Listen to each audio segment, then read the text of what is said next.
15 secrets que les gens qui réussissent connaissent sur la gestion du temps, les habitudes de productivité de 7 milliardaires, 13 athlètes olympiques, 29 étudiants sérieux et 239 entrepreneurs. Vous ne les utiliserez peut-être pas tous, mais si vous utilisez un, deux ou trois ou quatre d'entre eux, je vous dis que vous allez tirer beaucoup plus de votre journée. N'importe qui peut faire une grande différence, absolument. Nous avons tous la même quantité de temps, chacun d'entre nous a la même quantité de temps, mais certains d'entre nous le gaspillent, certains d'entre nous gaspillent ce temps, certains d'entre nous n'en font pas le meilleur usage. Mon but, mon espoir, est qu'à la fin de cet épisode, vous soyez capable de voir combien de temps vous avez dans une journée. Et il y a quelque chose dans cet épisode que vous serez en mesure d'utiliser pour peut-être obtenir plus de votre journée. Et pour moi, c'est une victoire, absolument une victoire dans mon livre. Pépite d'or numéro 1, le temps est votre ressource la plus précieuse et la plus rare. 1440 est le nombre qui peut changer votre vie. Et ce chiffre correspond au nombre de minutes dont nous disposons tous dans une seule journée. Et même si la plupart des gens que j'ai interrogés n'utilisent pas tous les mêmes secrets, le point commun est qu'ils parlent toujours des minutes et de la valeur du temps. Et quand vous réalisez vraiment à quel point une seule minute est précieuse, je veux dire, l'argent, on peut le perdre et le regagner. Notre santé, on peut tomber malade et retrouver la santé. Le temps, une fois qu'il est parti, il est parti. Le temps, c'est la vie. Et donc, vous savez, en une minute, pour votre santé, vous pouvez faire des pompes ou des abdominaux ou prendre une respiration purificatrice pour vos relations. Vous pouvez dire à quelqu'un que vous l'aimez ou que vous êtes reconnaissant pour lui. En affaires, il faut une minute pour avoir une idée révolutionnaire. Et une fois que vous avez vraiment compris cela, tout d'un coup, vous ne laisserez plus les gens voler votre temps avec toutes ces réunions à la minute ou autre chose futile. Il y a un certain nombre de minutes chaque jour que j'ai à ma disposition. Et donc, beaucoup de ces minutes sont juste des minutes perdues. Donc si vous commencez à capitaliser sur le temps que vous avez, vous vous rendrez compte, oh, je peux faire un tas de choses. Pépite d'or numéro 2. Identifiez votre tâche la plus importante et faites-la en premier. La tâche la plus importante, le MIT, Most Important Task en anglais. Votre MIT, c'est quel est ce projet qui va doubler la taille de votre entreprise? Quel est le projet qui va vous permettre d'obtenir une promotion ou de maximiser votre bonus au travail? Et puis, décomposez-le. Quel domino puis-je renverser aujourd'hui qui va s'appuyer sur le prochain et le suivant? Et puis, il faut s'astreindre à la discipline, de prévoir du temps pour travailler sur notre MIT dès le matin. Le psychologue comportemental Dan Ariely dit que nous sommes à notre meilleure productivité pendant une fenêtre de 2 heures le matin. Vous savez, nous sommes à notre meilleur niveau cognitif. Mais que font la plupart d'entre nous? Nous nous rendons au travail, nous ouvrons nos emails, nous commençons à travailler sur la tâche la plus importante de tout le monde en répondant à tous les emails et tout ça. Avant de répondre aux textos, avant d'écouter les messages vocaux, avant de répondre aux mails, on devrait travailler sur notre tâche la plus importante. Pépite d'or numéro 3. Travaillez à partir de votre calendrier, pas à partir d'une liste de choses à faire. Arrêtez d'utiliser une liste de choses à faire. Vous savez, je demandais à tous ces gens, milliardaires et millionnaires autodidactes, quel était le secret numéro 1 de leur productivité. Ils auraient pu dire n'importe quoi, et aucun d'entre eux n'a mentionné une liste de choses à faire. J'étais à peu près à la moitié des interviews et finalement j'ai commencé à faire le suivi. Je me suis dit, et votre liste de tâches, donnez-moi des conseils. Ils se sont moqués de moi. Ils ont dit, une liste de choses à faire, vous savez, nous travaillons à partir d'un calendrier. Et comme j'ai fait des recherches, il s'avère que 41% des éléments que les gens mettent sur une liste de choses à faire ne sont jamais faits du tout. C'est comme si une liste de choses à faire était le cimetière de ce qui est important, mais pas urgent. Si vous voulez vraiment faire quelque chose, choisissez un jour, une heure, une durée, et ensuite, vivez de votre calendrier. Pépite d'or numéro 4. Pour vaincre la procrastination, il faut battre le futur moi. Nous devons réfléchir à la façon dont cette future version maléfique de nous-mêmes va mettre en péril nos meilleures intentions. Et vous savez, disons que nous voulons commencer à faire du jogging cette semaine. On veut faire de l'exercice. Je sais que mon mauvais moi va appuyer sur l'alarme de répétition. Comment je me défends? Je vais poser mon iPhone, mettre l'alarme et me mettre de l'autre côté de la pièce. Donc je dois littéralement sortir du lit pour l'éteindre. Et ce Kevin maléfique va dire « Oh, je ne sais pas où sont mes baskets, je vais m'entraîner demain en lieu et place. » Eh bien, tu sais quoi? Je vais battre cette future version de moi-même en mettant mes baskets au bout de mon lit. En fait, je vais aller me coucher en short et en t-shirt. Donc le lendemain, j'ai juste besoin de mettre mes baskets et je suis habillé. Il faut donc réfléchir à toutes les façons dont on va procrastiner, à toutes les excuses qu'on va se trouver et essayer de les battre au moment présent. Pépite d'or numéro 5. Il y aura toujours plus à faire. À l'époque, quand j'étais un jeune entrepreneur idiot, vous savez, j'étais le gars pour qui 8 heures par jour ne suffisaient pas. Alors j'ai travaillé 16 ou 20 heures. Travailler 5 jours par semaine était insuffisant, alors je travaillais 7. La petite amie ou éventuellement la femme me disait hé, à 6 heures du soir, le dîner est froid. Quand il rentrait à la maison, il quittait le bureau en 5 minutes. 1 heure plus tard, j'étais encore au bureau. Et vous savez, une des choses que j'ai apprises en interviewant toutes ces personnes, c'est qu'ils ont ce sentiment dans leur os, comme s'il y avait toujours plus à faire. Andy Grove a écrit, il était le fondateur et le PDG d'Intel, il a dit « Ma journée se termine quand je suis fatigué et prêt à rentrer chez moi, pas quand j'ai fini, car je ne finis jamais. » Le travail d'un manager n'est jamais terminé, il y a toujours plus à faire, plus qui devrait être fait, toujours plus que ce qui peut être fait. Peut-être avons-nous décidé de travailler 10 heures par jour, 12 heures par jour ou 6 heures par jour. Quoi que vous décidiez, soyez intentionnel et réalisez que vous avez alloué d'autres minutes à votre santé, comme la gym, à vos relations, comme la soirée, ou le temps passé avec vos enfants. Pépite d'or numéro 6, toujours avoir un carnet de notes. Tous les gens à qui j'ai parlé m'ont dit qu'il fallait avoir un carnet de notes. Vous savez, Richard Branson l'a écrit encore et encore. Il dit que sa possession la plus importante est son petit carnet. C'est comme ça qu'il a construit la marque Virgin. Vous savez, il y a toutes ces personnes que j'ai interviewées qui ne jurent que par ce pouvoir de noter de petites choses, que ce soit un journal ou des notes de réunion, ou des mots de sagesse tirés des livres qu'ils lisent, mais ça change vraiment leur vie. Oui, et l'une des choses que David Allen dit toujours est que notre esprit est mieux utilisé pour traiter des idées différentes, pas pour retenir des informations. Vous seriez surpris quand vous commencerez à garder un carnet sur vous de la quantité d'informations qui vous viennent à l'esprit et que vous voulez capturer. Maintenant, quand vous commencez à capturer ces informations dans ce carnet, vous réalisez « Bon sang, j'ai gardé tant de bonnes informations et elles ont disparu.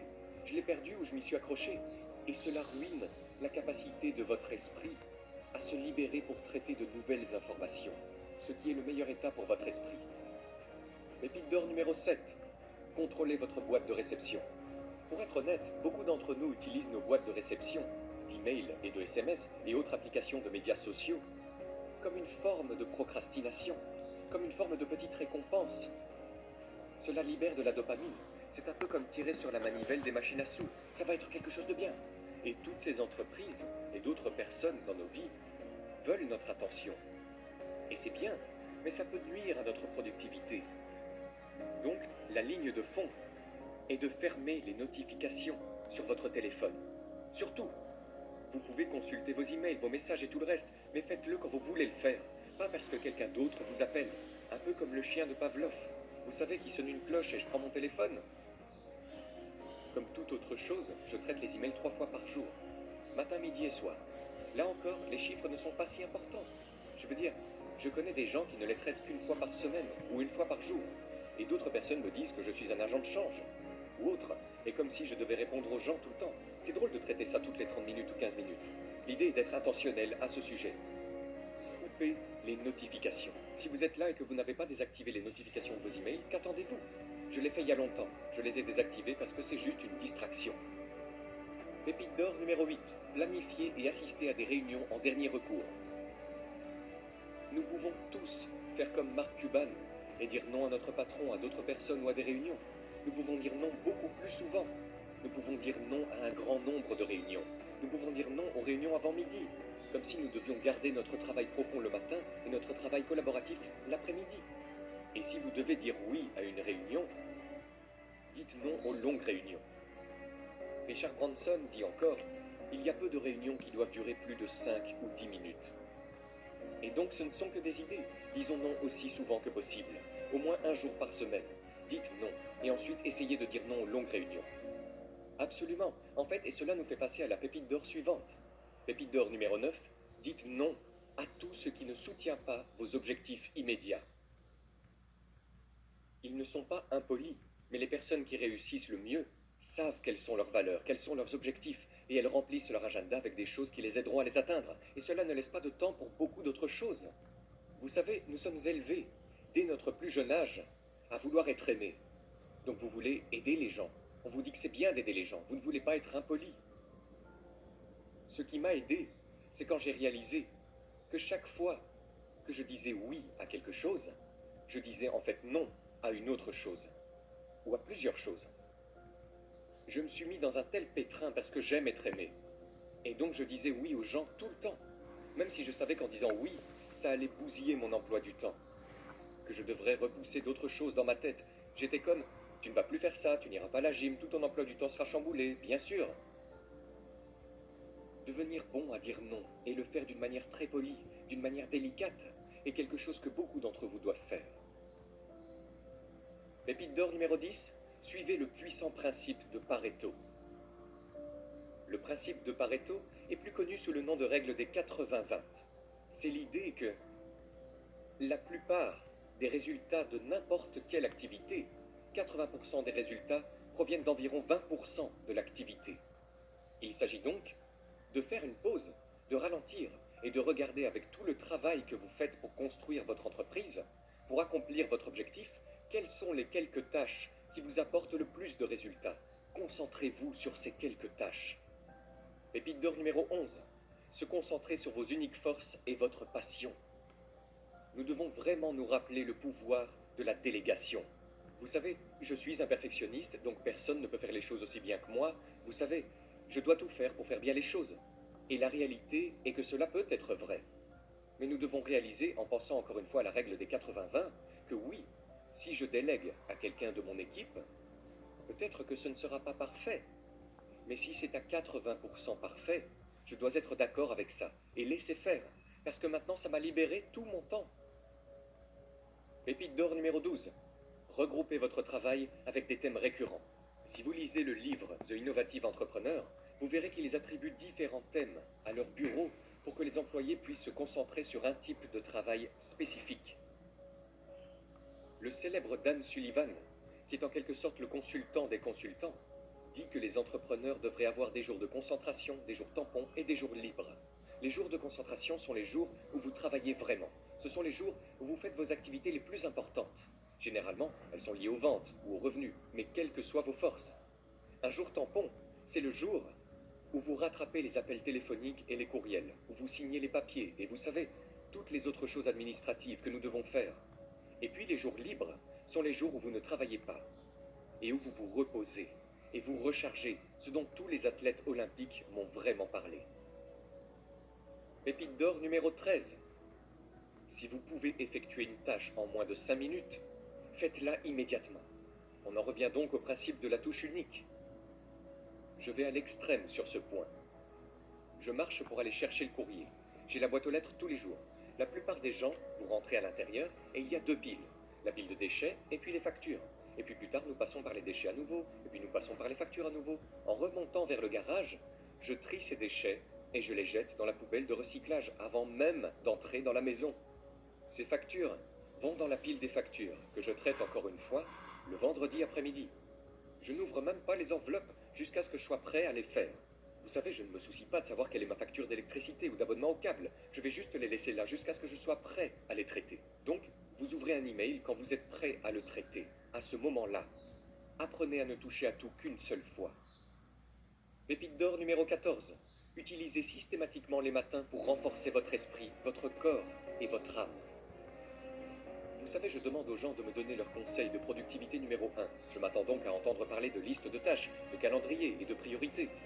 Beaucoup de gens ont dit que leur meilleur conseil de productivité est ce qu'ils font durant la première heure de la journée. Et ils ne parlent pas de travailler, ils parlent de leur esprit et de leur corps.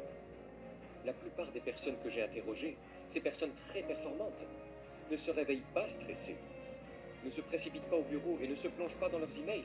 La première heure, les 30 premières minutes, ils investissent en eux pour le long terme. Dernier point, mais non le moindre, pépite d'or numéro 15, la productivité est une question d'énergie et de concentration, pas de temps.